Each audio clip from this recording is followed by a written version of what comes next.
Hello everyone. Have we got sound? I know we don't have Caroline, but I'm wondering if we've got sound and if we've got pictures, because I'm here on my own tonight.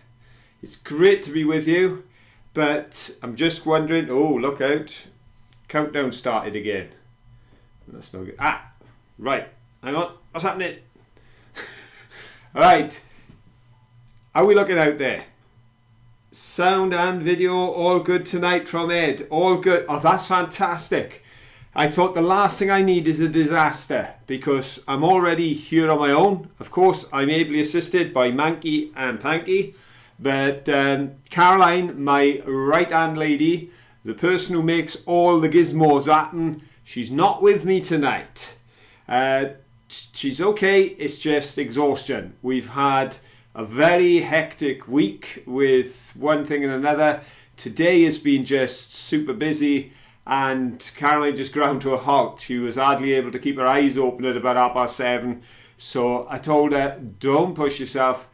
She said, we've got to do a live show. I said, don't worry, I'll do the live show. I'll be there. And at the moment, I've got 35 of you watching with me.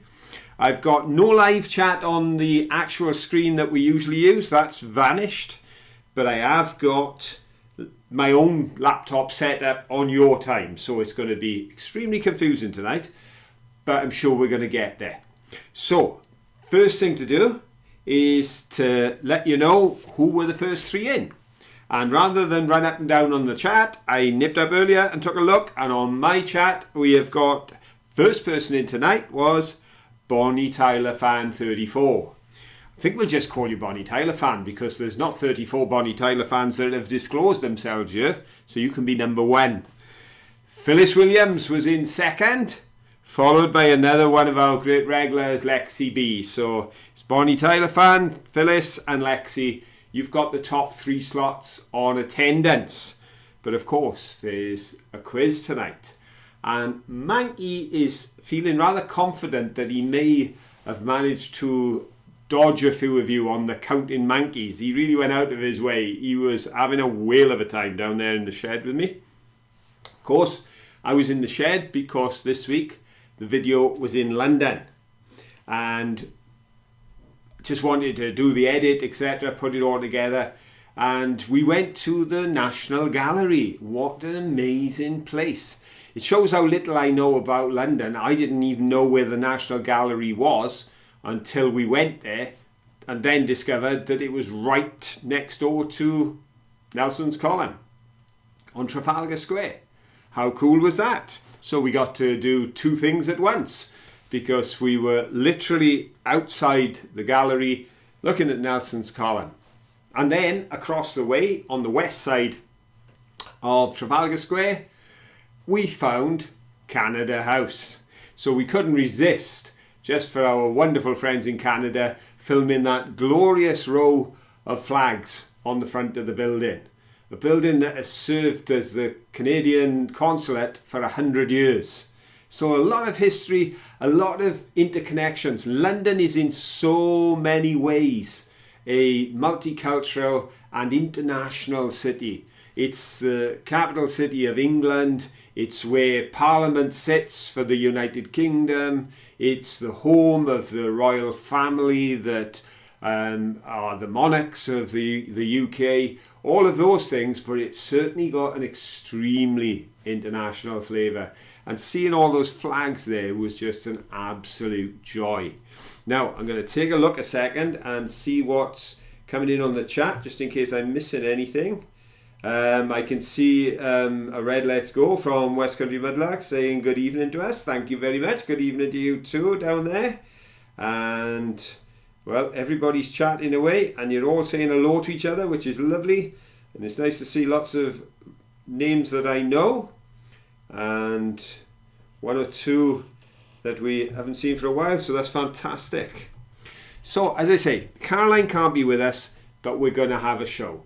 Whether the show will last the hour, we never know when Phil's in charge. Whether I'll make it to the hour, because of course Caroline and I often interact with chats and different things.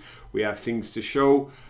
Tonight it's just me, the camera, and all of you. So let's make a start. And we'll start with a question, and I'm going to attempt to use, because Caroline went to so much trouble to make these jingles last week, I'm just going to see if we can get the question time jingle to work.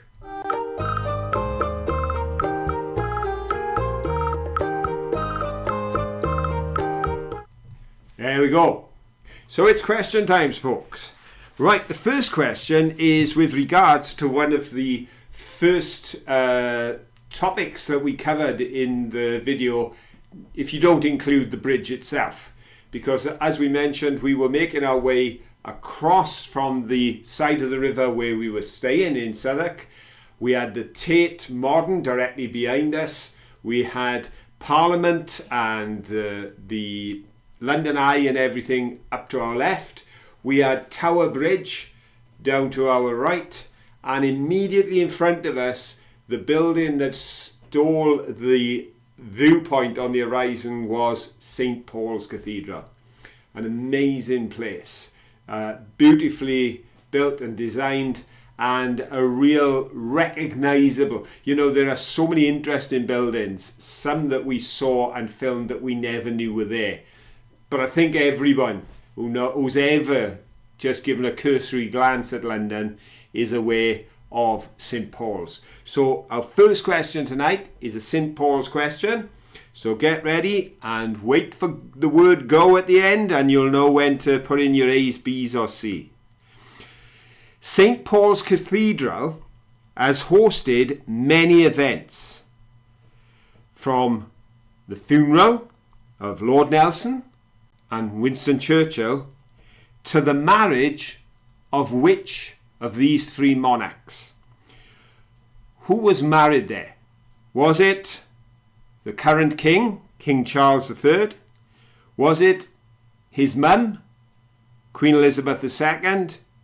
Or was it that other famous queen that we saw a statue of, Queen Victoria? Go! Okay, folks, who do you think was married in St. Paul's? All three of these monarchs were married.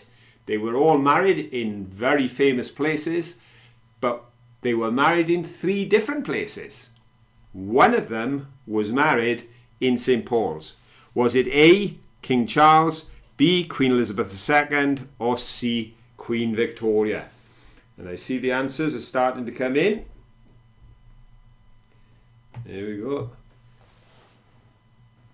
Happier to go in and come out.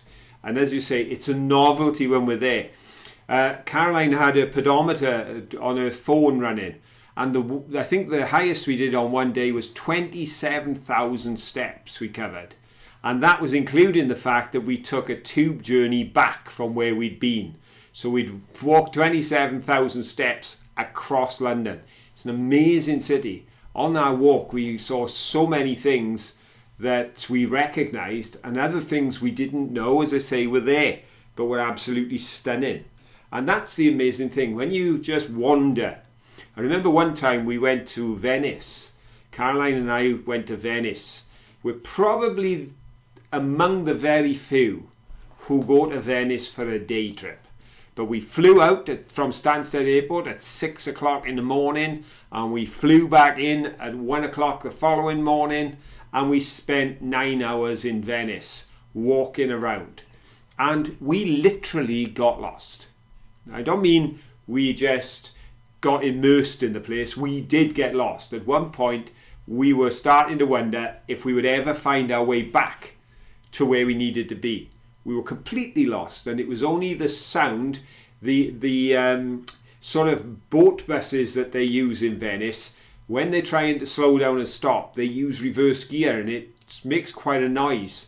And we happened to hear that noise from high above a wall behind us, and we clambered our way up and over, and we found the river bus, and we were able to get on that and get back to where we want to go. But having got lost in Venice, we saw so much of Venice. We saw back lanes, we saw the bin man boat coming and collecting the rubbish from the backs of the houses, as well as seeing St. Mark's Square and all the rest of the usual things like the Bridge of Sighs and the other things. And it was the same in London. The more we walked, the more we saw.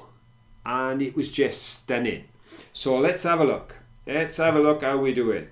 Oh, lots and lots and lots of answers. Thank you everyone for joining in. Wow. Yes, I'm going to say, wow, 27,000 steps. Yeah, and the other day it was 24,000. And I think another day it was 22 or 23,000.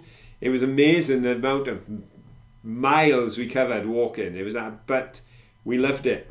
Absolutely loved it.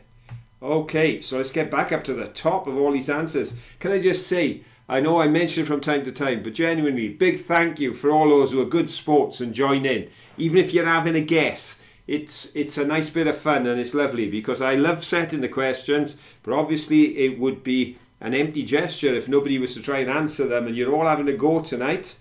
And we've got some correct answers too, which is helpful. In fact, I can see 1, 2...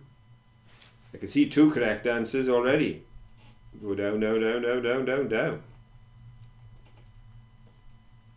We might be struggling for a 3rd correct answer because the actual answer is King Charles.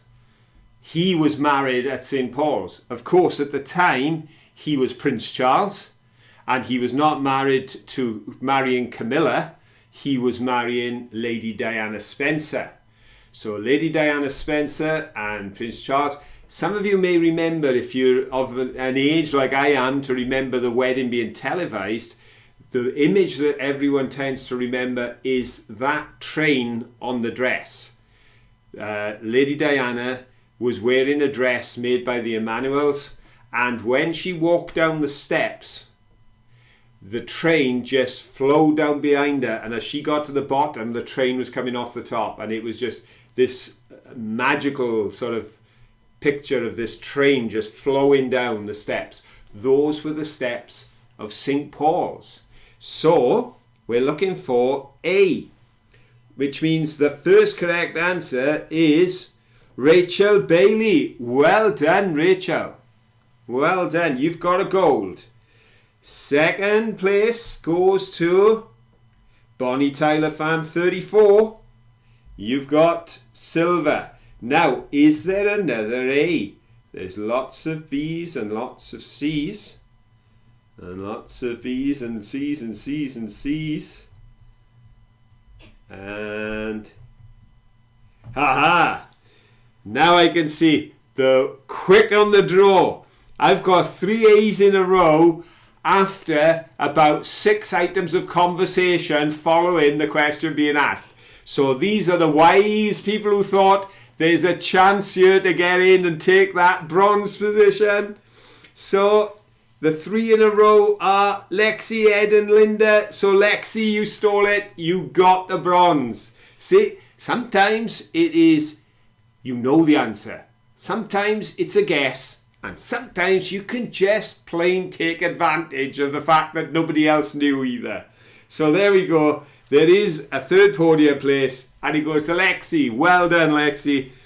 Yep, it was. And I don't know how many of you do remember the wedding of Charles and Diana. Yeah, I think it was televised around the world. It was, at the time, it was one of the biggest television productions that had ever been, I think. And they did, as I say, it's that shot of them coming out. It's that flowing of the dress down the steps. And those steps were the steps of St. Paul's. So there we go. It was not Queen Elizabeth II or, as seems most popular, Queen Victoria. No. She was married in the church, I believe, at St. James's Palace. And I believe Queen Elizabeth and Philip were married at the Westminster Cathedral. But it was Charles and Diana who decided to go to St. Paul's. And as it's, I think as a cathedral, it does stand out from the crowd. It's not your usual suspect. It's not your normal architecture. We think of cathedrals, because most cathedrals were built such a long time ago, then they were very much designed on similar lines. They very much have that cross effect. You've got the huge building running straight down, and you've got the naves coming off, and they are high and they are very squared. covered in art, sort of gargoyles and sculptures and different things, but very much of that shape, straight lines. Sir Christopher Wren didn't go with that at all. He built it completely different because he used the dome and then he used the towers that housed the clock, and it was a very, very unique style, and I think they just felt they wanted that sort of feel for their wedding. So there we go. There we go. Mike Said saying, we were married 2 weeks after them, August the 8th, 1981. There we go. Well, we were actually married about 6 weeks after you, because we were September the 26th, 1981. Must have been a good year for weddings for some of us. Not so good perhaps for the royals, but you're doing well on it down there and we're doing well on it over here. So the good year for us. 1981, yeah, that's when we were married, and we were married on September the 26th. There you are. But Caroline and I we were courting at the time and we were watching it on the TV, and that's how we remember it. So there we go.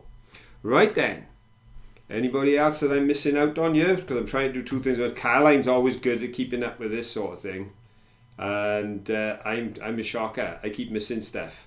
But no, I think we're all good here. We're all good here. Okay. I'm going to try another jingle. I'm going to try going for a bit of happy news. Let's have a look if we can do that. Ooh.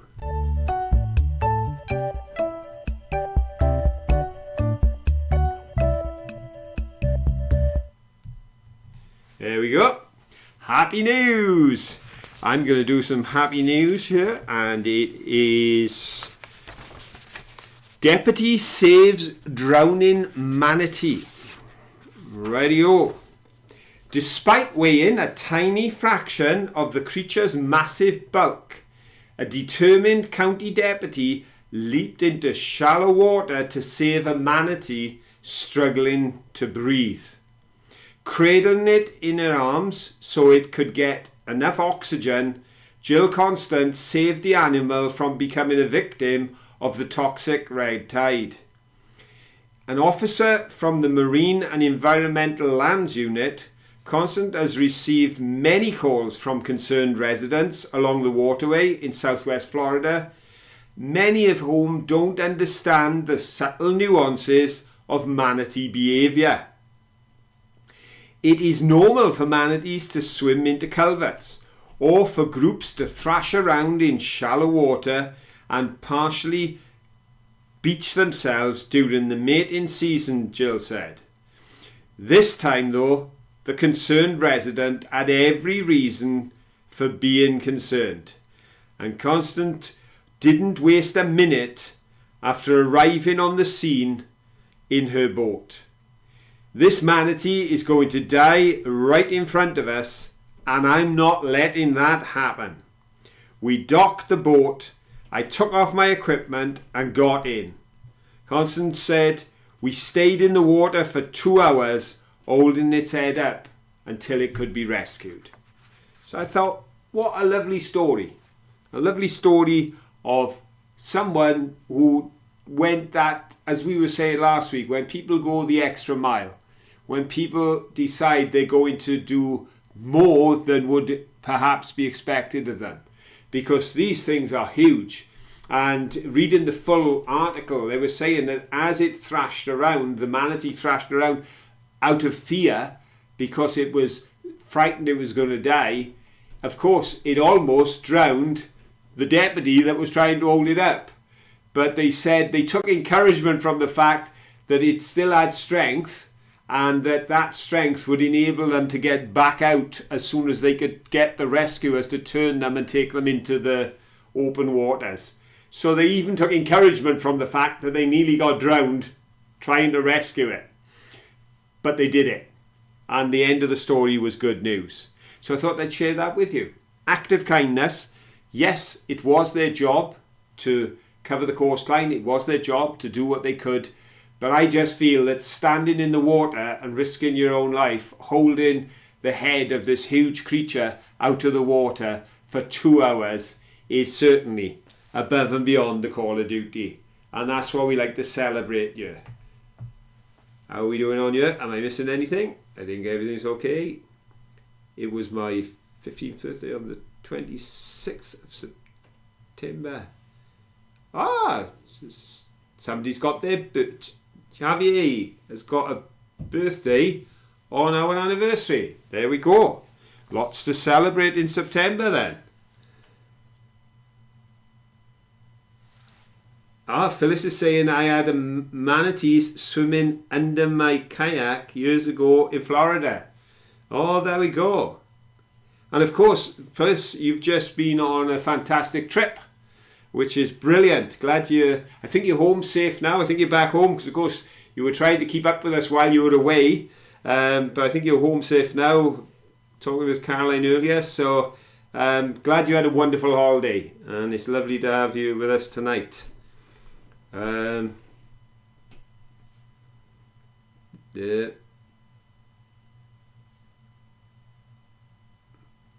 Sharon Paget is saying that saw the manatees on the Silver Springs, Florida, glass bottom boat. Yeah, no, they are fantastic, aren't they? Those glass bottom boats where you can actually, they take them over coral reefs and the different things, and you can see all the wildlife without actually interfering with them. It's like watching them on a vast TV screen on the bottom of the ship.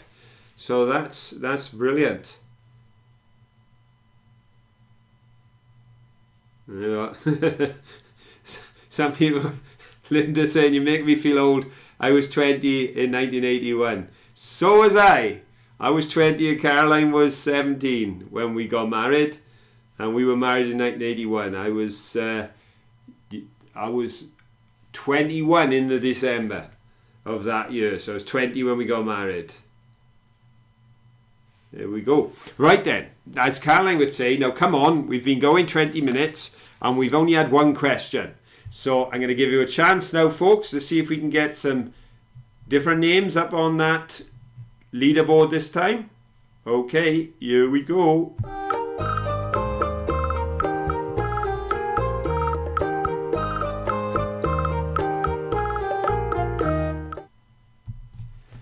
Right. Isn't it good to have jingles? Okay. We mentioned Queen Victoria in our previous question because she's always a useful monarch to bring up because she reigned for so long that people generally know her around the world. She had a fairly successful time of it. So, having seen her statue when we were there on this video and filmed it, it was a small statue compared to many that we've seen of her, not only in London, but in other parts of the world. Down in Weymouth, there's a statue of her. There are statues all over the place, all over the world, literally. There are statues of Queen Victoria. Really made her mark because, of course, back in those days, she was Queen of Britain and Empress of goodness knows where altogether. She kind of ruled a lot of places under the empire that was at the time. So here's a question about Queen Victoria and her statues. I mentioned in the video that Queen Victoria has a lot of statues, not just in London, but around the world. But my question is, according to a list that is on the internet, which of these places has the most statues of Queen Victoria?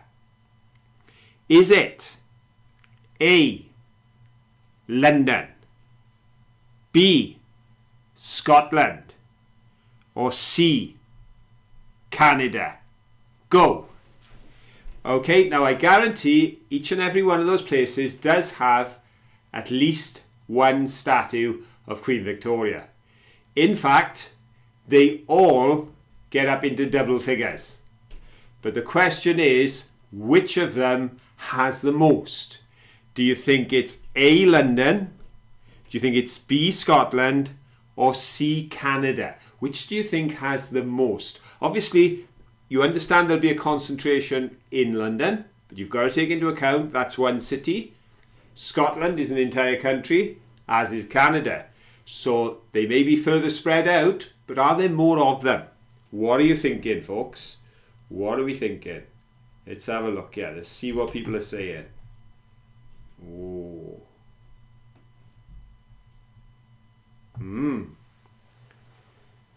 Well, you can see that Mike has gone with, well, we'd expect that of Mike, wouldn't we? West Country Mudlarks is going for, well, we've got a variety. We've got a B, a C, a C, a B, an A, a B. And then we've got Ed, who's decided to be really sophisticated and written the word Scotland, which has taken him down the list a bit. Lexi B's going B, Sharon Padge is going C. Oh, we're all over the place here. Ribble Finds the Crafts is going A. Okay, so who's right? Who is right? Well, I can tell you that if you said Scotland, you're not right. Because according to the list on the internet, and I have to state that because sometimes these lists, and it looked fairly extensive because the London list actually had the photograph of the one we filmed, so that's quite a small one. But according to the list, there are only 10 statues of Queen Victoria in Scotland. But if you said London, which is A, or Canada, which is C, you're right. Because they draw on 12. They both have 12 statues of Queen Victoria. Canada and London have an equal amount of statues of Queen Victoria. So, on this occasion, we're looking for A or C, which means the first correct answer is Mike Sage with a C for Canada, followed by Bonnie Tyler Fan 34 with a C for Canada. And then the next podium goes to Glenn Device because you've given me A for London. So the only way to be wrong was go Scotland. So there we go. It's gold for Mike, silver for Bonnie Tyler Fan, and Glenda, you get the bronze. So there we are. Now see how subtle I am? Because the first question, we struggled to get 3 correct answers. On the second question, we let you have 2 correct answers, so the chances were we were going to get enough winners in, which is good news. There we are.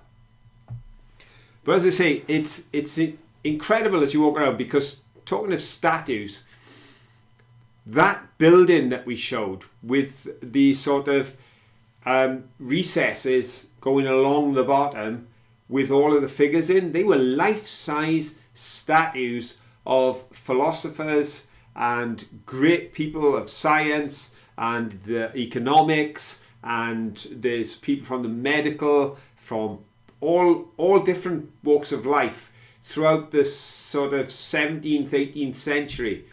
And there's 22 of them on that building, 22 of them, all along those recesses.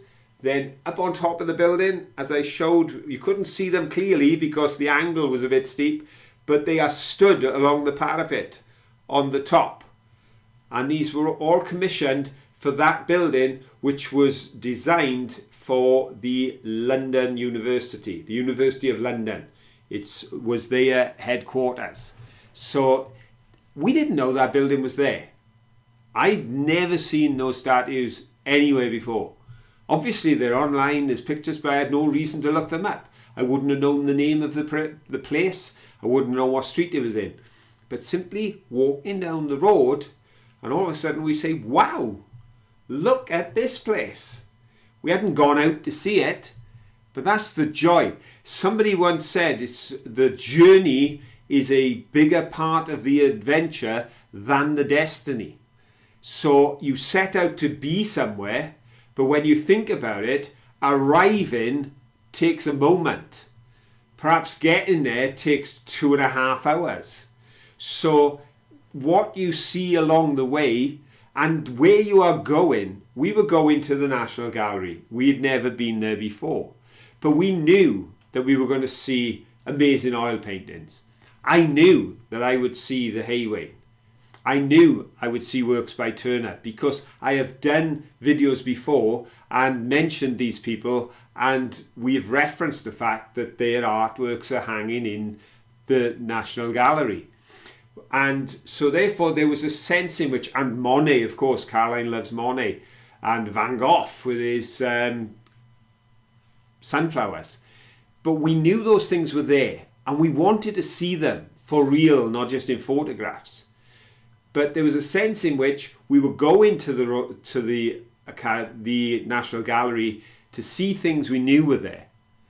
But as we journeyed there, and as we journeyed back, we saw so many things that we didn't know were there. And that was exciting. That was a tremendous buzz for us to be able to enjoy the unexpected. I suppose that's the thing in life. You know, it's good to have plans, it's good to have goals, it's good to have ideas, it's good to go to places you want to go.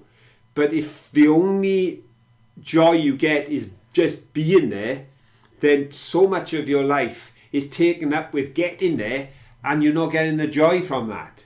But we love it. When we go mudlarking, as we always say, if we go mudlarking along a river and find nothing, it's not a wasted day, because we're walking through nature, we're surrounded by the sounds of nature, whether it be the babbling river or the birds singing, or whether the horses are there and the sheep and all the rest. To enjoy that, to be immersed in that, is such a pleasure that really finding things is just the icing on the cake. But whether there's any icing or not, we always get some cake. So let's have a look what's happening down here now. Let's have a look. Check in just to see if I'm not missing no conversations. Ooh.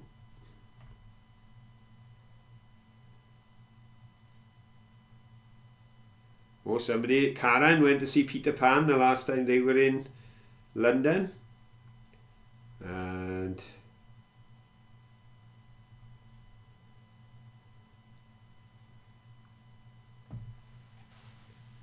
Canada, you still had Queen V on your money for years. I see Lexi was asking Mike, how many statues in Canada, lol? There we are, looking for inside information there. Look, Lexi's not below trying to find the answers by fair means or foul. We kids enjoyed what Flower Girl in Ward 17, we kids enjoyed what Phil just said.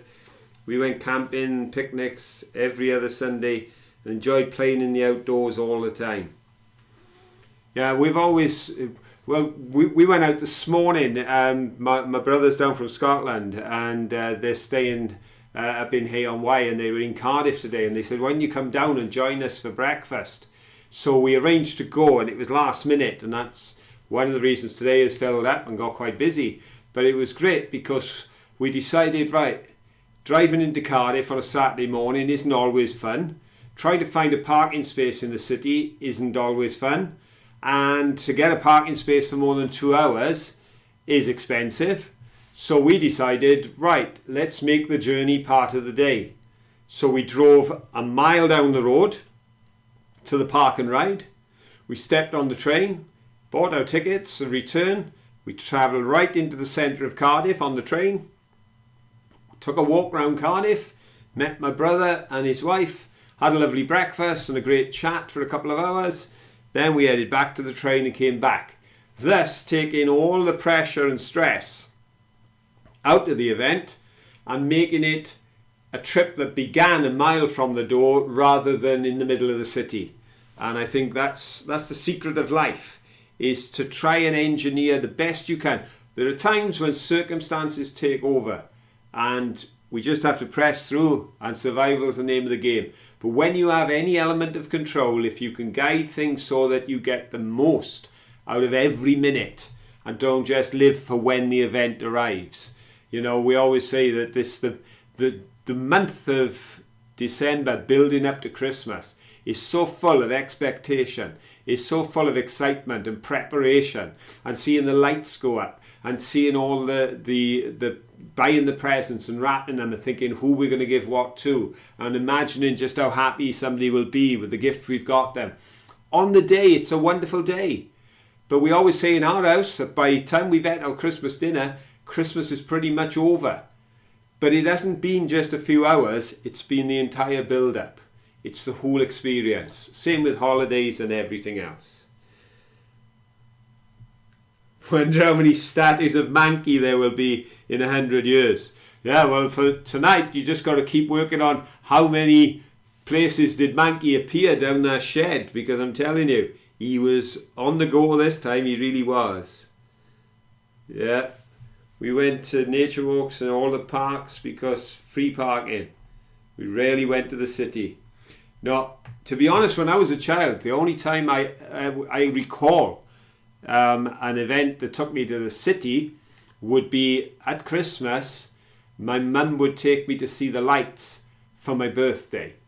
So, because the city was lit up with lights, so we'd go to Cardiff to see the lights, and so that was how we managed to get to the city. But other than that, as I say, up around these parts, we're surrounded by countryside, as you see on all our videos. Whichever way we turn, we've got countryside. You know, I grew up with my brothers. We spent hour after hour just out on the mountains, whether we were playing, just having a laugh, larking about, just going for walks. And of course, when the wimberries were out, they look like blueberries, slightly smaller, and they grow on plants this high, right near the ground. We'd be picking wimberries all day long. We'd gather loads, and Mum could make a pie or a tart with them. So it was such a joy.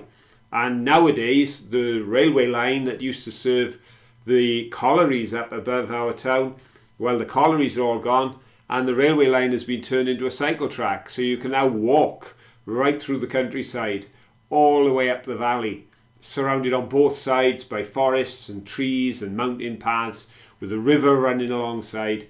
We are so blessed with so much beauty and so much countryside. We really are. And I suppose that's why we love it. And we've learned to appreciate it more and more. We began to appreciate how beautiful this area was when people came to visit, and we would take them and they would see it. And I think that's increased since we've been doing the videos, because when we're editing videos to share with all of you, we may be on a river that I played on as a child, and so therefore I've been mucking about on that piece of river for over 50 years. And then I take the camera and I lift the camera to show you the view. And as I film that view, I begin to appreciate how it will look to those who've never seen it before. And sometimes I am quite awestruck with a view that I have seen 1,000 times and enjoyed being there, but never truly appreciated its value in the way I do when we film for you. So we gain so much from making the videos. We're gaining so much now from sharing the London videos. I believe I've got enough footage there to do one more London video, which won't take us into any specific place, but it's just, we've walked so much. I've got a footage left of places we've walked, walking across Tower Bridge, walking past the Tower of London, going around and past various areas of London that we haven't yet shown you, and going down to Covent Garden and places like this. So hopefully I'll be able to put that together at some point and share that. But what it's done, especially for me with my problems with aphantasia and no images in my head at all, because I'm doing the editing, I'm reliving that experience, and it's giving me the chance to appreciate over and over, a bit like Caroline does simply with her memory. I get to do it through creating the videos. So thank you everyone for watching the videos, because if you didn't watch them, I wouldn't be making them, and then I wouldn't have the joy that I do. So thank you ever so much. Right then, talking of decorations, I go home to find my neighbour has installed the body of an aeroplane on top of his shed in the front garden. told him he has to put Santa in it for Christmas.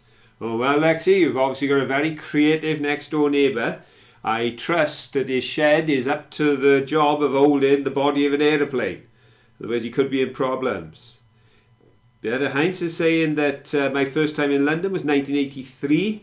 I stayed with my class at the YMCA. Wow, that's a fantastic organisation that we quite often see buildings with YMCA emblazoned on them in stone. They may not be now used by the YMCA, but they had such a presence at one point in time. And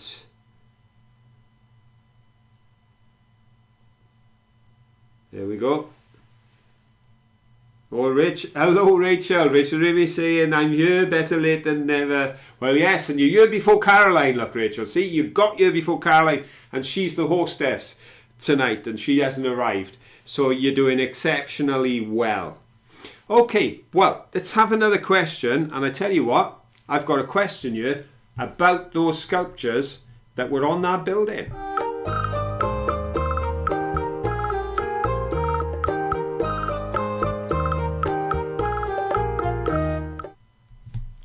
Rightio. As I mentioned, there are 22 sculptures on the facade of Burlington Gardens. It's designed to house the offices of the University of London, which was opened by Queen Victoria in May 1870. The first 3 statues that we showed on our video were all philosophers. But which one of them wrote the famous book, The Wealth of Nations? Was it A. Adam Smith, B. Sir Francis Bacon, or C. John Locke? Go. Okay, so when we filmed, the very first 3 that we filmed on the front of the building were A. Adam Smith, B. Francis Bacon, C. John Locke. Now, they are each famous in their own right. They're each philosophers who covered a certain area of philosophy. And one of them is associated and is known as the father of human rights, one of those men. But one of them was more on the economy, an economist, a philosopher of economy, and wrote the book Wealth of Nations, which has had a massive impact around the world, and I believe was one of the books that influenced our Chancellor Gordon Brown during his time of service here in the UK as the man in charge of the money for a decade here in Britain. He was very influenced by the teachings of this particular philosopher. But which one was it? Are you going to go A? You're going to go B, or you're going to go C? Let's find out.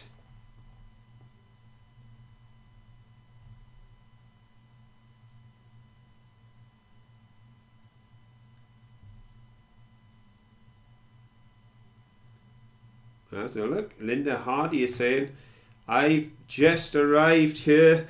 My first plane trip from Florida to England, Stoke, Scotland. London impressed my friend with diesel smell. I was awed by the crown jewels, old buildings and history. Ah, there we go. Well, that's fantastic. I'm glad. Sorry about the diesel smell. They are making it very expensive for people to make diesel smells in London these days because they are putting the charges up. In fact, there's a big backlash in London over the whole thing of charges for clean air, but it's got to be done because you can't choke the people in the cities.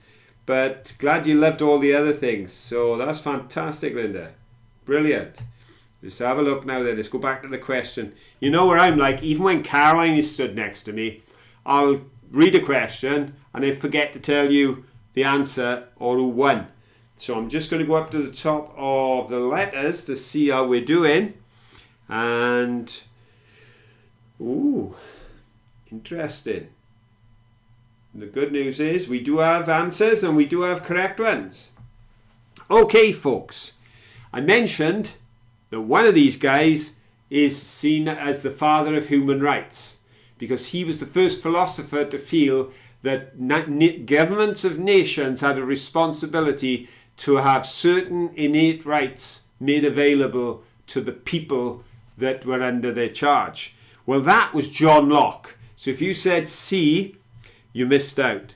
Now, Sir Francis Bacon, he was a century too early to have written the book we mentioned, The Wealth of Nations. So by a process of elimination, it is Adam Smith. Yep. So we're looking for A, and I'm looking down the list. And the first A comes from Rachel Bailey. Well done. Rachel's got an A. Then we're coming down. The second A is from Anne Goodwin. And have we got a third? Yes, we have got a third A. Because it comes from Lexi B. So we got Rachel, Anne and Lexi. You've got the podium positions going with Adam Smith.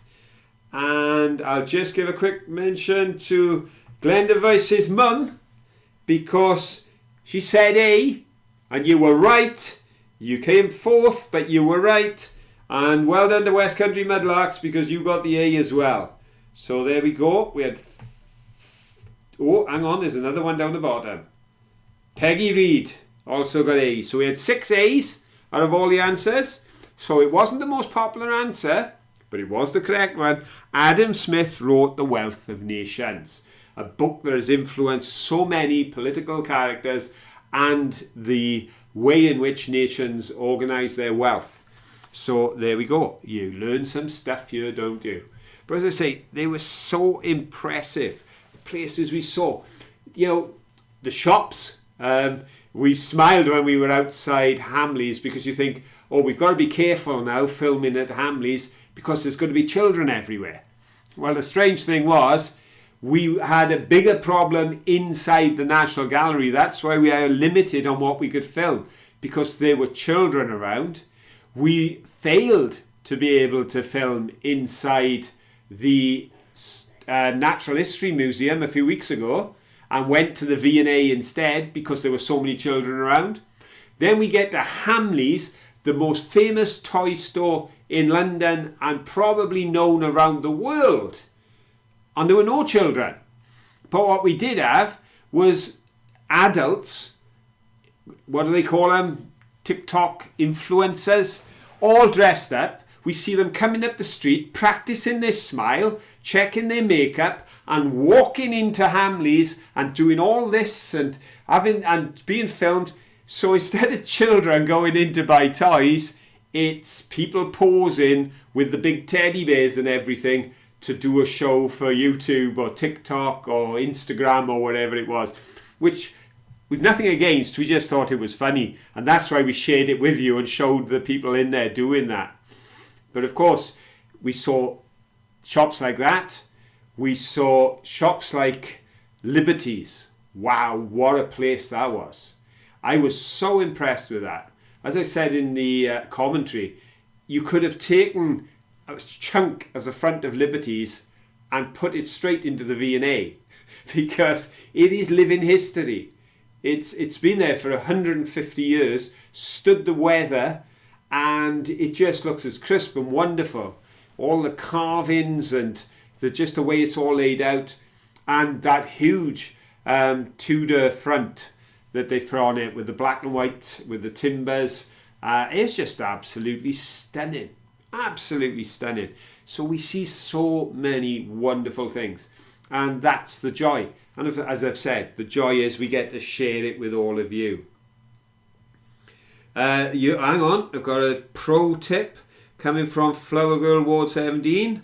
To avoid children in museums is to go to museums in the afternoon. The school children attend the museums in the morning, eat their lunch, then go back to school, leaving the afternoon free. Right. Well, I'm going to keep that in mind. I'll keep that in mind. We'll try going a little later in the day because, as I say, the number of school trips, I think probably London is a bit different to most places because their museums are so famous, especially the Natural History Museum, with dinosaurs being so popular these days. Then the kids love to go there. So it's an obvious trip for the schools and they are there in droves. But I'll keep an eye out for that idea anyway. We'll try going later in future.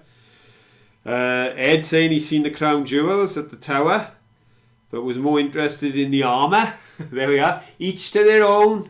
Do they still have the ravens at the tower? Because they do say if the ravens ever leave the tower, then what is it's going to happen? I think, I don't know if the jewels are going to disappear or Britain will fall or something. But there's some tale that goes with the ravens there. And of course they have the beef eaters, don't they? Because we didn't go in. We pretty much did this trip to London and what we wanted to do was to go nowhere that cost us anything. We didn't spend an halfpenny on this trip. Everything we saw for free. You know, we paid to be there. We paid for our lovely meal at the Shard for Caroline's birthday. But other than that, it was all free. We just walked, and if it was free, we went in. And there is still a lot more free things to do when we go back, because we were talking only today, and Caroline was saying she does look forward to going back sometime and seeing other places and doing other things. So that should be good. There we go. I'm now going to do another piece of happy news because I had two printed, as we were expecting Caroline to be here. So let's have a happy news jingle.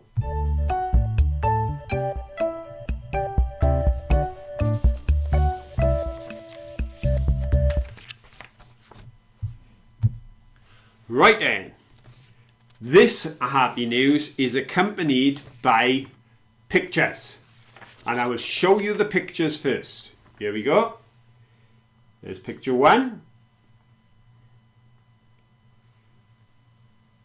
And there's picture two.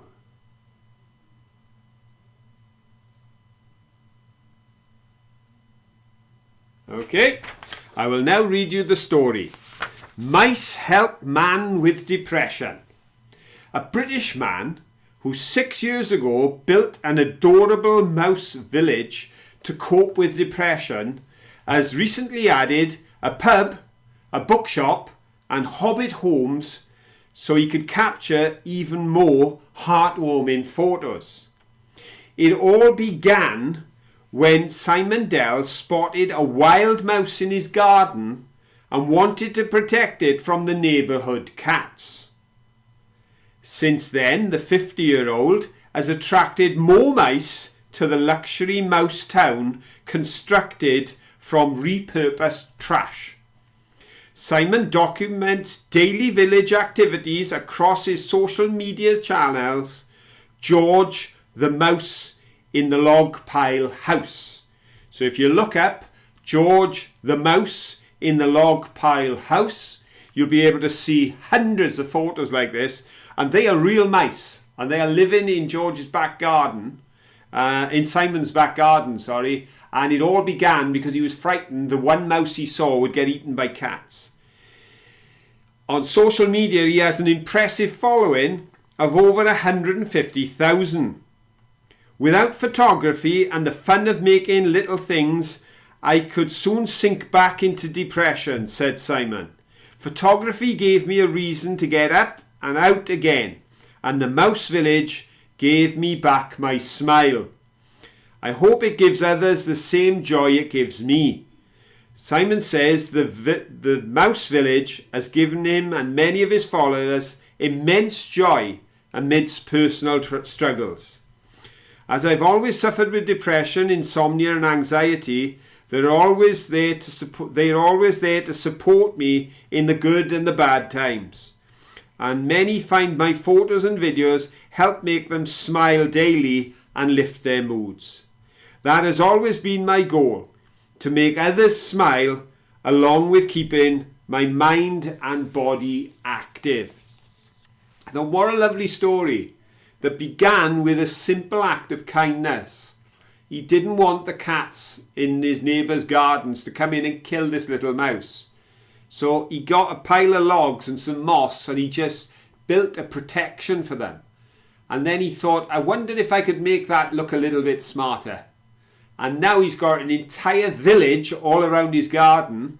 He's thinking of putting in a train, and he videos and photographs, and I'll give you the name again in case anybody, perhaps you're out there and you're thinking, well, I could do with something to make me smile.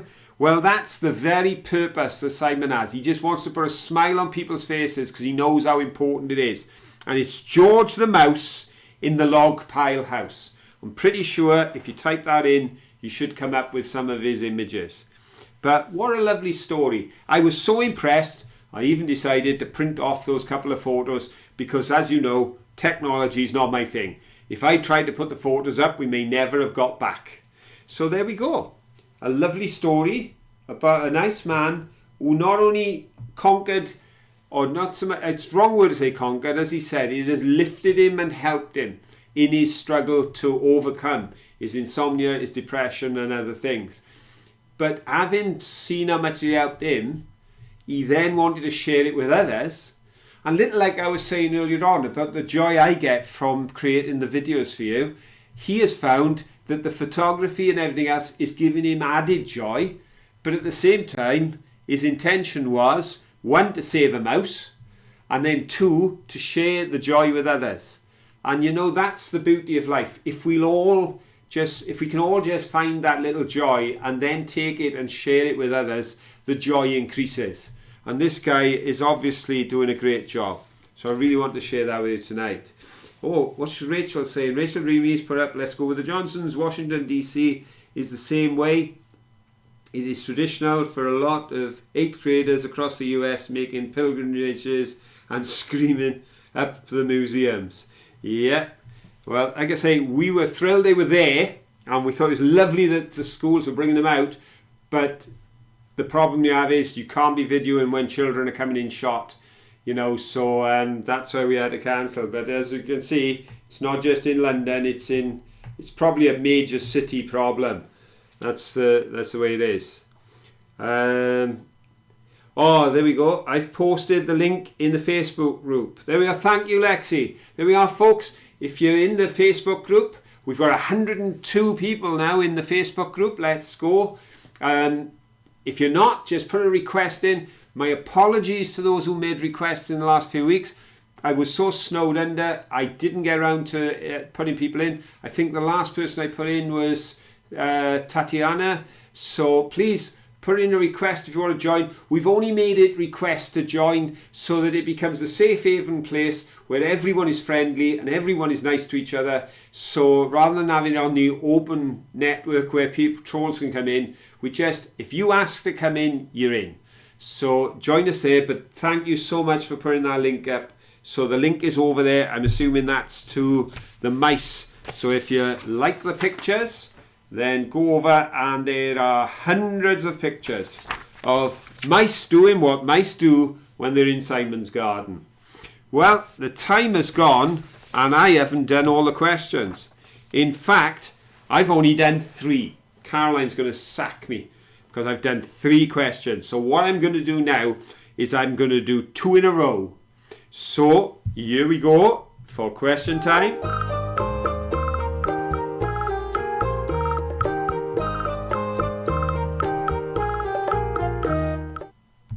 Okay, 2 questions, folks. First question. Remember I filmed and said if you look down there you can see the entrance to the Savoy? Right. There have been many famous guests staying at the Savoy, including Oscar Wilde, Charlie Chaplin, Judy Garland, John Wayne and Elizabeth Taylor, to name just a few. But few have stayed longer than the actor Richard Harris, the Irish actor whose last role was Albus Dumbledore in the early films of the Harry Potter franchise. According to the Irish Times, when he passed away, how long had Richard Harris been staying at the hotel? Was it A, 28 years, B, 18 years, or C, 8 years. Go. Okay, so you got an Irish actor. His name is Richard Harris. He's done many acting parts in his career, but his last part was as Albus Dumbledore in the first of the Harry Potter films. He stayed longer than most at the Savoy. Do you think he stayed there A, 28 years, B, 18 years, or C, 8 years? How long do you think he was there? Oh, let's have a look. Ooh, here we go.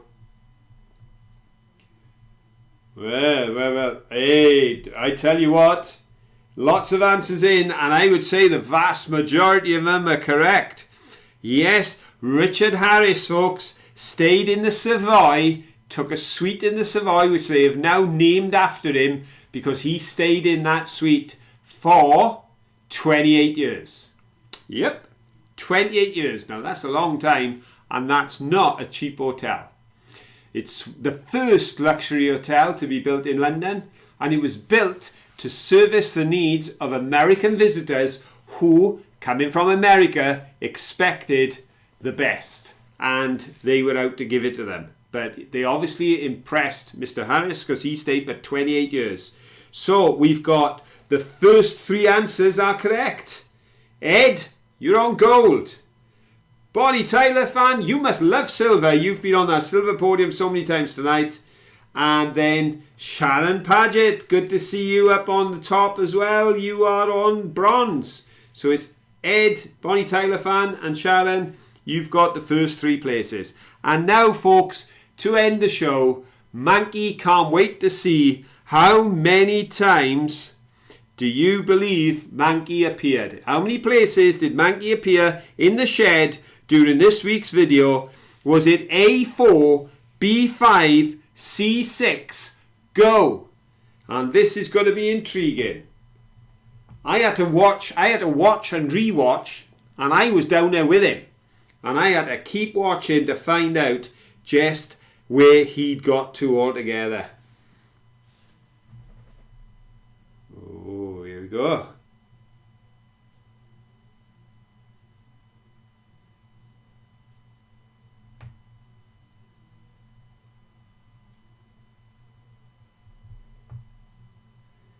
Oh.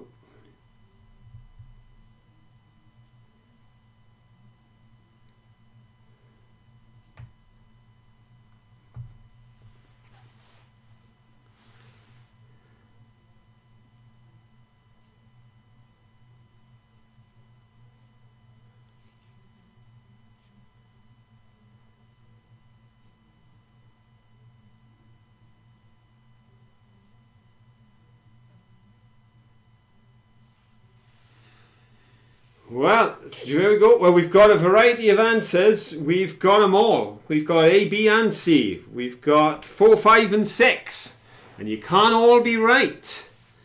And it's interesting because Ribble Finds and Crafts, who is our resident detective when it comes to Mankey, said 3 times, even though the lowest answer we offered you was 4. So this is intriguing. Well, I can tell you, folks, there are correct answers. That's good news. And there are, let me have a look. There are 4 correct answers. But the very last answer in was off Faraway Portal, which was correct. But they missed the podium because there were 3 before them. And that was Beata, Linda, and Glenda, who said 6, 6, and C.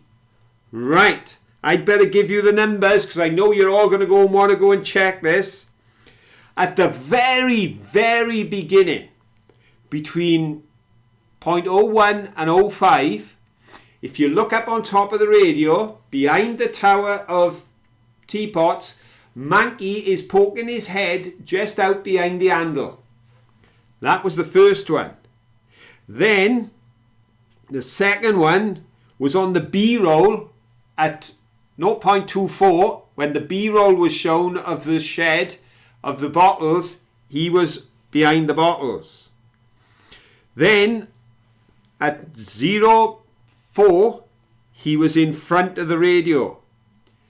Then at 011, he was behind the bottles again on the shelf.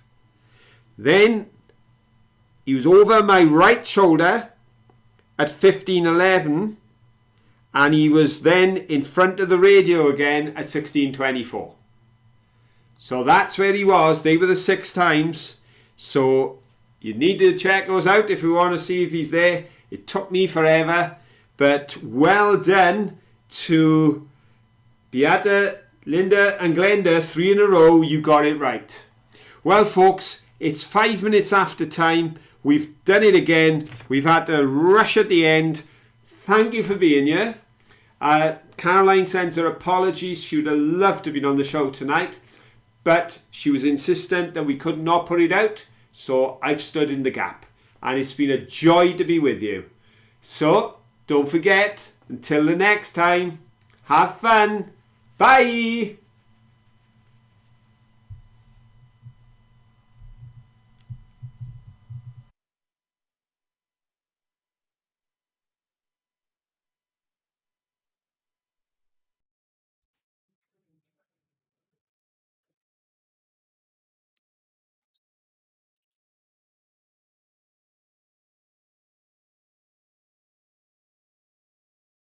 That's true. I went to sit down. That's so close it is.